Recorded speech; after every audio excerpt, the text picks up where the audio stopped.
तेबे आज अर्थात जुलाई 5 तारिख शनिवार तुहाकु तुहा वर्षार भिजुची सारा ओडिशा।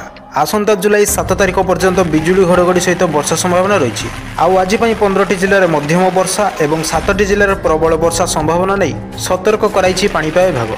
तेबे आज राज्य में केउ 15टी जिले में मध्यम वर्षा और 7टी जिले में प्रबल वर्षा संभावना नहीं सतर्क सूचना जारी करिछि पाणीपाग विभाग। तेबे संपूर्ण खबरटी जानिया भिडियोटी को शेष पर्यंत निश्चय देखंतु। आउ जदि ता पूर्व आपण आम चैनल ज्योति ओडिया को एपर्यंत सब्सक्राइब करनाहांती तेबे एबे ही सब्सक्राइब कर दियंतु आ पाखरे आस्थुवा बेल चिन्ह को दबाई रखंतु। एहीपरि पाणीपाग संबंधी सठिक सूचना प्रत्येक दिन देखिया पई।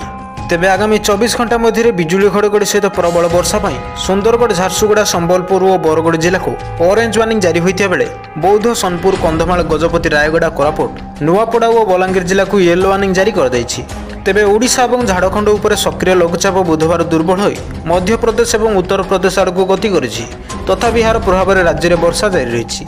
राज्य में आहरी 3 दिन प्रबल वर्षा पाणीपाग विभाग पक्षर सतर्क सूचना जारी कर एसत आसंता काली प्रबल अति प्रबल वर्षा नहीं सुंदरगढ़ संबलपुर झारसुगुड़ा कोरापुट सोनपुर बरगड़ और कंधमाल जिला ऑरेंज अलर्ट जारी होती। तुहाकु तुहा वर्षार भिजुची सारा ओडिशा। आसंता जुलाई 7 तारिख पर्यंत बिजुली घड़घड़ी सहित वर्षा संभावना रही। आज 15टी जिले में मध्यम वर्षा और 7टी जिले में प्रबल वर्षा संभावना नहीं सतर्क कराई पाणीपाग विभाग। तेबे आगामी 24 घंटा मध्य बिजुली घड़घड़ी सहित प्रबल वर्षा पर सुंदरगढ़ झारसुगुड़ा संबलपुर और बरगड़ जिला को ऑरेंज वार्निंग जारी होता बेले बौद्ध सोनपुर कंधमाल गजपति रायगड़ा कोरापुट नुआपड़ा और बलांगीर जिला को येलो वार्निंग जारी कर दैछि। तेबे ओडिशा और झारखंड उपर सक्रिय लघुचाप बुधवार दुर्बल हो मध्य प्रदेश और उत्तर प्रदेश आड़ को गति करिछि तथा यार प्रभाव में राज्य में वर्षा जारी रही। राज्य में आहरी 3 दिन प्रबल वर्षा पाणीपाग विभाग पक्षर सतर्क सूचना जारी कर एसत आसंता काली प्रबल अति प्रबल वर्षा नहीं सुंदरगढ़ संबलपुर झारसुगुड़ा कोरापुट सोनपुर बरगड़ और कंधमाल जिला ऑरेंज अलर्ट जारी होती। तुहाकु तुहा वर्षार भिजुची सारा ओडिशा।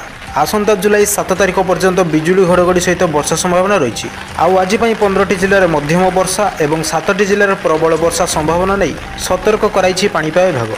तेबे आगामी 24 घंटा मध्य बिजुली घड़घड़ी सहित प्रबल वर्षा पर सुंदरगढ़ झारसुगुड़ा संबलपुर और बरगड़ जिला को ऑरेंज वार्निंग जारी होता बेले बौद्ध सोनपुर कंधमाल गजपति रायगड़ा कोरापुट नुआपड़ा और बलांगीर जिला को येलो वार्निंग जारी कर दैछि। तेबे ओडिशा और झारखंड उपर सक्रिय लघुचाप बुधवार दुर्बल हो मध्य प्रदेश और उत्तर प्रदेश आड़ को गति करिछि तथा यार प्रभाव में राज्य में वर्षा जारी रही। राज्य में आहरी 3 दिन प्रबल वर्षा पाणीपाग विभाग पक्षर सतर्क सूचना जारी कर एसत आसंता काली प्रबल अति प्रबल वर्षा नहीं सुंदरगढ़ संबलपुर झारसुगुड़ा कोरापुट सोनपुर बरगड़ और कंधमाल जिला ऑरेंज अलर्ट जारी होती। तुहाकु तुहा वर्षार भिजुची सारा ओडिशा। आसंता जुलाई 7 तारिख पर्यंत बिजुली घड़घड़ी सहित वर्षा संभावना रही।